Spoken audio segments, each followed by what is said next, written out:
माता की जय और हर महादेव। हमारा सम्मान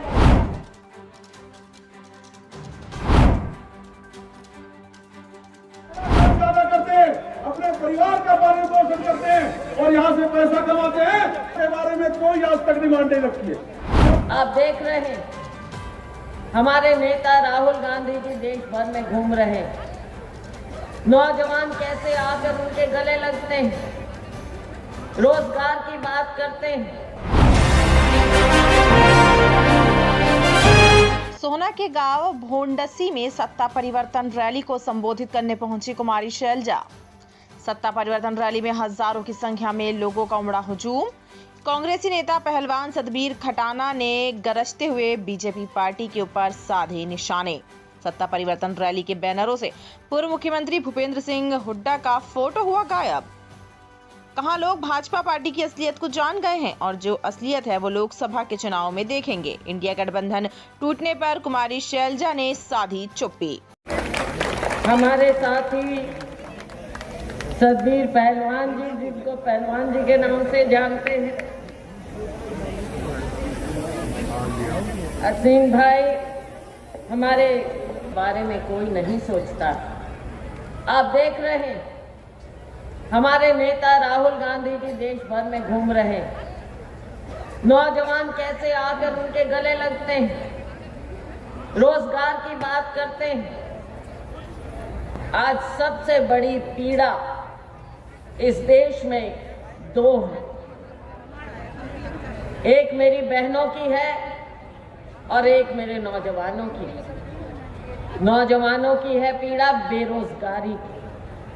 पढ़ लिख कर बच्चे आगे आते हैं, माँ बाप इतनी उम्मीद लगाते हैं कि हमारे बच्चे आगे आएंगे, इनको नौकरी मिलेगी। मैं केवल सरकारी नौकरी की बात नहीं कर रही, सरकारी नौकरी एक तरफ, लेकिन दुख की बात यह है कि आंकड़े दिए जाते हैं, बजट में बड़ी बड़ी बातें की जाती हैं। और हमने कल भी देखा हरियाणा का बजट पेश हुआ, उससे पहले देश का बजट पेश हुआ, बड़े बड़े आंकड़े दिए। लेकिन क्या हमारे इस नौजवान को, हमारी इस बहन को उन आंकड़ों से कुछ मिला? मुझे याद आता है भारतीय जनता पार्टी की बहुत बड़ी नेता बहन सुषमा स्वराज जी, उन्होंने पार्लियामेंट में क्या कहा था? जब प्रणब मुखर्जी साहब बोले संसद में,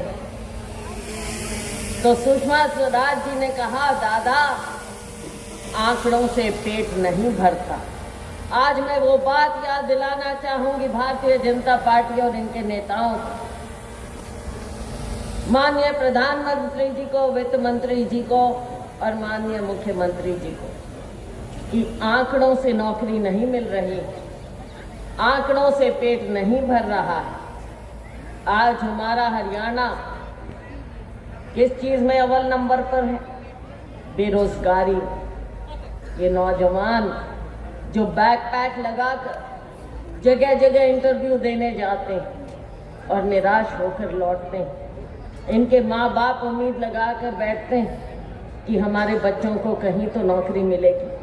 लेकिन ये सरकार ना तो बैकलॉग भरती है, हमारे एससी बीसी के बच्चे, उनके पास ना जमीन है, हमारे अल्पसंख्यक के बच्चे पढ़ते हैं, आगे आते हैं, कोई नौकरी नहीं मिलती, निराश होकर घर लौटते हैं। पेपर लीक हो जाते हैं, जगह जगह सबसे पहले पेपर लीक होते हैं, घोटाले पर घोटाले होते हैं परीक्षा पेपरों के नाम।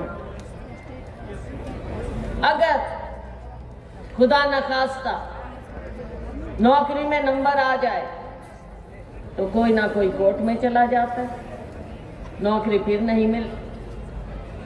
अगर नौकरी मिल जाए, अपॉइंटमेंट लेटर नहीं मिलता।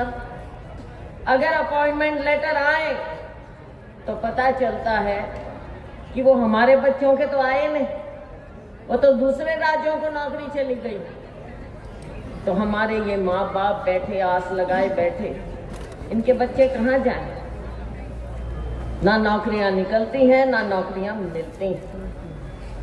पलायन हो रहा है आज हमारे युवा का। निजी क्षेत्र में कि फैक्ट्रियां लगे, नई नई नौकरियां आए, लेकिन निजी सेक्टर भी कहाँ चला गया? जो छोटा और मध्यम उद्योग है वहां पर सबसे ज्यादा नौकरी होती है। लोग अपनी नौकरियां खुद अपना काम धंधा शुरू करते हैं। उस जमीन पे भी भारतीय जनता पार्टी के यहाँ के मौजूदा नुमाइंदा और उनके चेतों की नजर थी। ये तो हम लोग जागरूक थे। मैं सोना में बैठा हुआ था, मैंने तुरंत दृष्टि को रुकवाया सोना के तहसील में जाके, वरना ये कम इन जमीनों को मंदिरों को बेच के खाते, जो मंदिर और मस्जिद की बात करते हैं, जो और दुनिया भर की बात करते हैं। यहाँ श्री राम मंदिर है भौंडसी में, उस भौंडसी की जमीन को भी इन्होंने बेचने का काम शुरू कर दिया था। ये तो भौंडसी के लोग जागरूक थे जिन्होंने यहाँ पंचायत करी भौंडसी में और उस जमीन को बचाने का काम किया था। ये तो इन लोगों की हालत है। विकास के काम तो बहुत दूर की बात है। सोना में करीब 40 साल हो गए तहसील बने को, आज भी सोना में एसडीएम बैठता है, तहसीलदार बैठता है, लेकिन अपनी जगह बैठने के लिए नहीं है। पिछली बार मुख्यमंत्री ने यहाँ सेक्रेटरिएट बनाने का उद्घाटन किया था, वहाँ तहसील बनाने का उद्घाटन किया था। आज भी सोना की तहसील किराए के मसले में चल रही है, सोना में तहसील नहीं है। बहुत बढ़िया, बहुत सफल रैली यहाँ पर आयोजित की गई और धन्यवाद करना चाहूँगी कुलदीप जी का, इनकी टीम का, सभी का कि आज जो लोग चाहते हैं, लोगों की इच्छा है कांग्रेस पार्टी के साथ जुड़ने की, उन्होंने उसके तहत कांग्रेस को मजबूत करने के लिए लोगों में देखो आप, लोगों में कितनी आज के दिन कितना उत्साह नजर आता है। लोग परिवर्तन चाहते हैं। 10 साल का कुछ शासन रहा है देश में, प्रदेश में, लोगों का ध्यान भटकाया जाता है। जब चुनाव आता है तो दूसरे मुद्दे ले आते हैं, लोगों के विकास की बात नहीं करते, बेरोजगारी की बात नहीं करते, महंगाई की बात नहीं करते, लेकिन लोगों का ध्यान भटकाते हैं।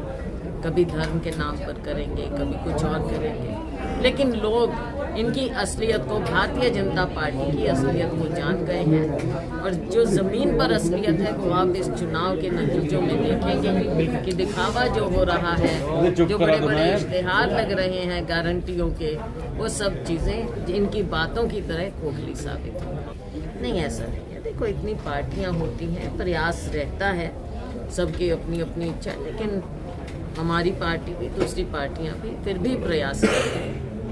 मैं किसी की टिप्पणी पर हम टिप्पणी नहीं करेंगे। अब वो मैं नहीं समझती कि वो इन चीज़ों में, अब तो वो खुद राजनीति में आ गए हैं, तो उनकी टिप्पणी पर हम टिप्पणी नहीं। हम अपने काम से मतलब रखते हैं और ज़मीन पर लोगों की इच्छा है कि विकल्प कांग्रेस पार्टी की बने। और हमारा प्रयास है कि जो भारतीय जनता पार्टी की गलत नीतियां हैं, इसके खिलाफ जो लाइक माइंडेड पार्टी हैं उनको इकट्ठा होना चाहिए। तैयारियां पूरी हैं, ज़मीन से लेकर ऊपर तक हमारी तैयारियां हैं। और अब जैसे चुनाव होगा, घोषित होगा, हम चुनाव में सभी लोग लग जाएंगे और हमारे उम्मीदवारों का चयन हो जाएगा, क्योंकि हमारी लड़ाई हमारा वर्कर लड़ता है और लोग जो चाहते हैं, लोगों की इच्छा के अनुसार होगा और आप देखेंगे कि परिवर्तन आएगा। संगठन की बात एक है बहुत साल से, लेकिन उसके बावजूद हमारा वर्कर कमज़ोर नहीं हुआ है। हमारा सिपाही, कांग्रेस का सिपाही ज़मीन पर लड़ाई लड़ रहा है और वो हमारी लड़ाई लड़ते। सब बिजी होते हैं, सब अपना अपना काम करते हैं। यहाँ पर कोई कहीं जाता है, कोई कहीं जाता है, ये आपने देखा। लेकिन पूरे प्रदेश भर में कार्यक्रम हो रहे हैं, काम हो रहे हैं। कांग्रेस पार्टी किसी भी प्रकार से कमज़ोर नहीं है। पूरी मजबूती से हम भारतीय जनता पार्टी की गलत नीतियों के खिलाफ राहुल जी के और खड़गे जी के नेतृत्व में ये लड़ाई लड़ेंगे। ये चुनाव होगा बाद में विधानसभा का, आज के दिन चुनाव है लोकसभा। हमें पहले लोकसभा में कांग्रेस पार्टी को मजबूत करना है। हम इस लड़ाई में आगे बढ़े, इसके लिए सब लोग मेहनत कर रहे हैं। विधानसभा का चुनाव इसके पश्चात आएगा। हमारी पार्टी तय करेगी आगे की रणनीति क्या।